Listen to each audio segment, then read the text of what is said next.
this, isn't it? Yeah, anyway. Great to be here. I mean, who'd have thought that Harley Kempster would ever get to the altar, without some shotguns? What? Sorry? No? Really? Sure. Fair enough, you know. Sorry about that. Aidan Hayden may be the youngest of the family, but he gets his fair share of action as his school blazer stains with attention. Say what? You're kidding me, really? No, right? Are you sure? If this is a fucking wind-up.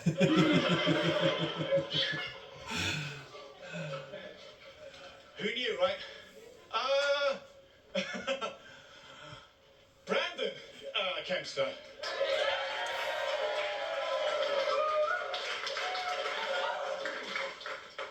I mean, what can be said about... Do you know when you're given a speech and suddenly you think, is my flight on up? What can be said about Brandon Kempster that hasn't been said? The length and breadth of Jersey, from toilet walls and St. Wands to St. Helier. The man is a legend. I mean, he's been like a nephew to me all these years. We almost treat him like one of the family. And one of the family we keep in the loft and, don't let him out on special days. He's spent so much time in our home, particularly over Christmas. He used to spend a lot of Christmases with us. And it's got to the point where we often confuse Brandon's name with our cat's name. Because our cat's name is Logan, so Brandon Logan is the same kind of intonation. You get it, right? So quite often you'll hear my wife Sally over there saying something like, "Oh yeah, Brandon's asleep in his favourite spot," or "Oh yeah, Brandon's waiting by his bowl for a bite to eat," or "Oh dear God, Brandon shat himself in the lounge again." And sometimes she confuses him with a cat. But I'm not unused to public speaking. I'm not unused to public speaking. I do a little bit of public speaking now and again. I found this a bit of a challenge, to be honest. I mean, if it were Harley, we could be here for weeks talking about his shenanigans and his various sexual exploits, and the dark mysteries of his life, all that kind of stuff. Harley, he's top shelf, pay-per-view, speechwriter's material. I mean, he's low-hanging fruit. He's an easy target. I mean, he's a piece of cake. He's a walk in the park.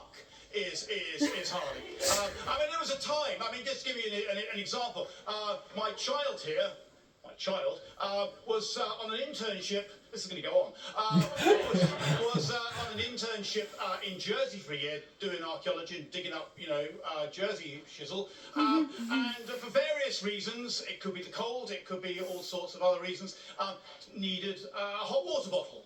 Fairly simple request, needed a hot water bottle, and so she contacted Harley, who delivered a hot water bottle, or got Brandon to deliver a hot water bottle, and when you empty it out to refill that hot water bottle, what was that hot water bottle filled with? It was whiskey. It was filled with whiskey. I mean, this is the stamp of the man, Harley. We could go on. What, you want to say something, do you? No, I didn't think so. Yeah. So, this is the kind of stuff you get with Harley, but, with Brandon, it's a whole different bucket of fried chicken. It's not that Brandon doesn't have shenanigans. It doesn't mean that Brandon doesn't have, sexual exploits. It doesn't mean he doesn't have sexual exploits, okay? It doesn't mean that he hasn't got dark, mysterious things to explore, if you have that kind of, that's your idea of a good time. For example, we're talking about shenanigans. Shenanigans, right? That's a good thing. Brandon's always had that kind of mischievous goblin sort of look about him. Can you see it? It's there. One of my earliest memories of Brandon, again involving my child again, was him being found under the dining room table with Soren, taking delicate single bites out of pieces of fruit, and then rearranging them back in the bowl with the bites on the inside, just to mess with people's heads. No, you had to try them all. This is the kind of thing he did.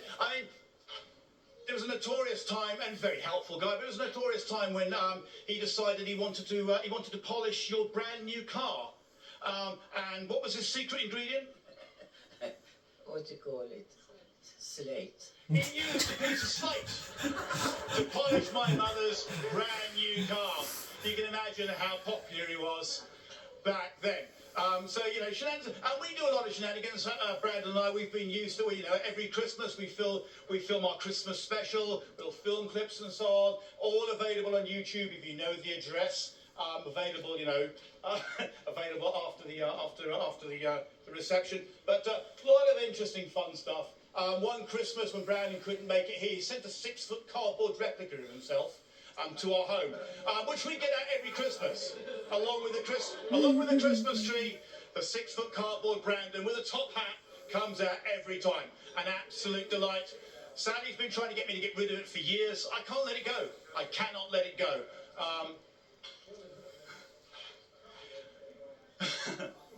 Sexual exploits. No.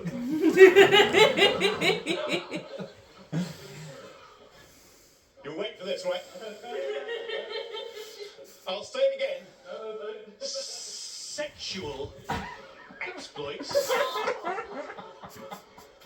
He's had a few, but then again, no, he does all right for himself. He does all right. His dating profile is spectacularly awful. Really dreadful. Really pleasant present company, etc. He has not made good, sound life judgments. Until now, I said present company, etc. The first example of Brandon's burgeoning sexual life, as I understand, and I wasn't there, I'm just taking this as an anecdote that I've heard over the years, but he disappeared with a young. I'm just going to look around. She's not in the room. Because that would really be fucking awful. Yeah, okay. Nobody there. Yeah, okay. So he disappeared, Brandon, with a young lady friend, and was found in the basement of the house, arranging stickers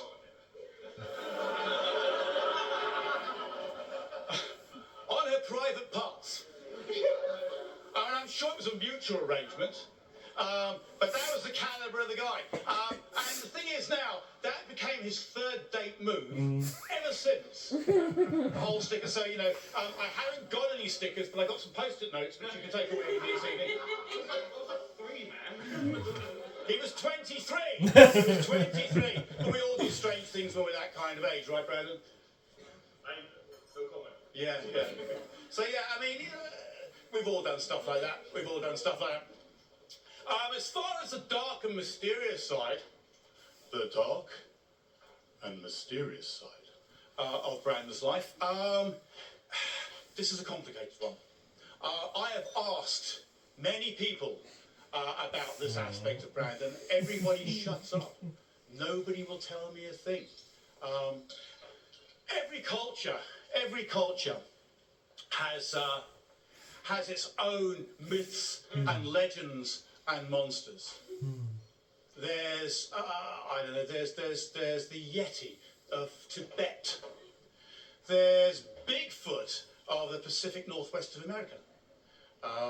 There's El Chupacabra, the goat-eating demon of Mexico. And there's the Loch Ness Monster from Scotland.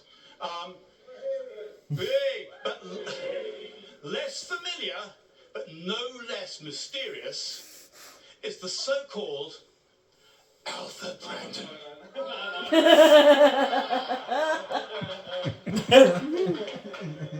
I see some people are familiar. Now, the Alpha Brandon is a very, very strange creature indeed. You're not familiar with the Alpha Brandon? Oh, really? Well, it's too late now, isn't it? It's way too late now. The Alpha Brandon. Now, the problem with the Alpha Brandon is that, as with flying saucers, leprechauns, pixies, goblins, and other creatures of the night, they only seem to be seen by really unreliable witnesses. I mean, for example, you claim to have seen the Alpha Brandon, and what condition were you in? I was drunk. There you go.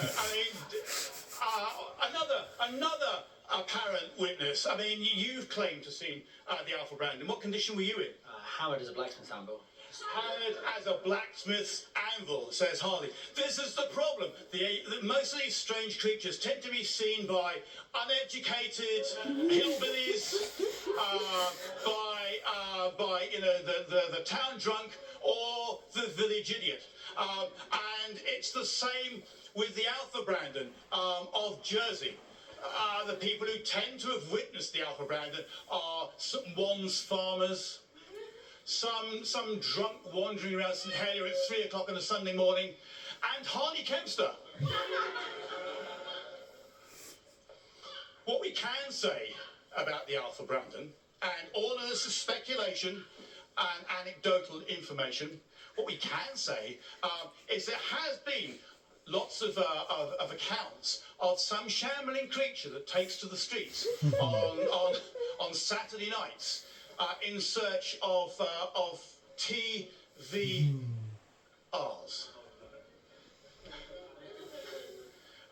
Can anybody know the ingredients of a TVR?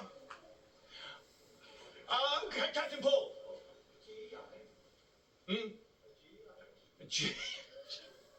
The ingredients of a TVR? Tequila, vodka, and Red Bull. Yeah, and the Alpha Brandon will go seeking the TVR along and around the streets of St. Helier. He's often been seen being chased out of Chambers nightclub by angry head knights and offended boyfriends.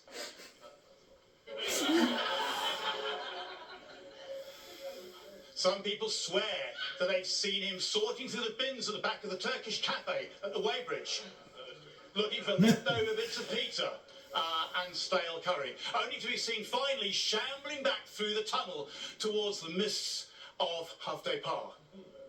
Now, it could be anybody. These are just anecdotes, they're stories. It could be anybody, right?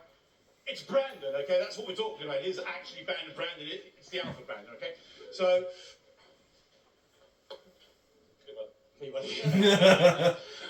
okay, that's my shtick done here. All I want to say really is that this guy is one of the best, finest human beings I have ever had the privilege to meet.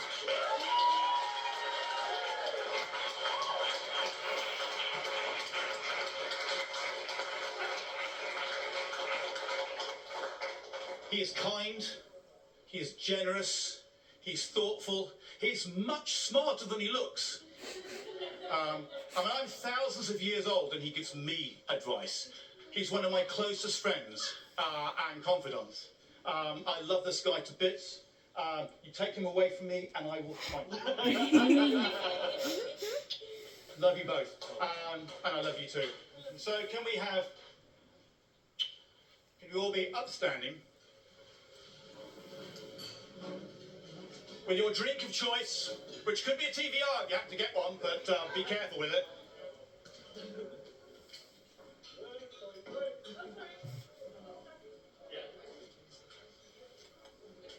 Ready? No. Ladies, gentlemen, and Harley Kempster, to Brandon and Alex, Mr. and Mrs. Kempster.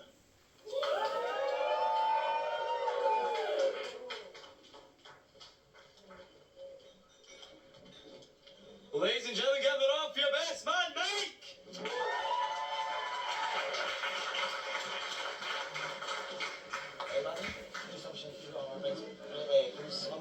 And there they are. I'll go shopping with you. There's the child. Oh my god.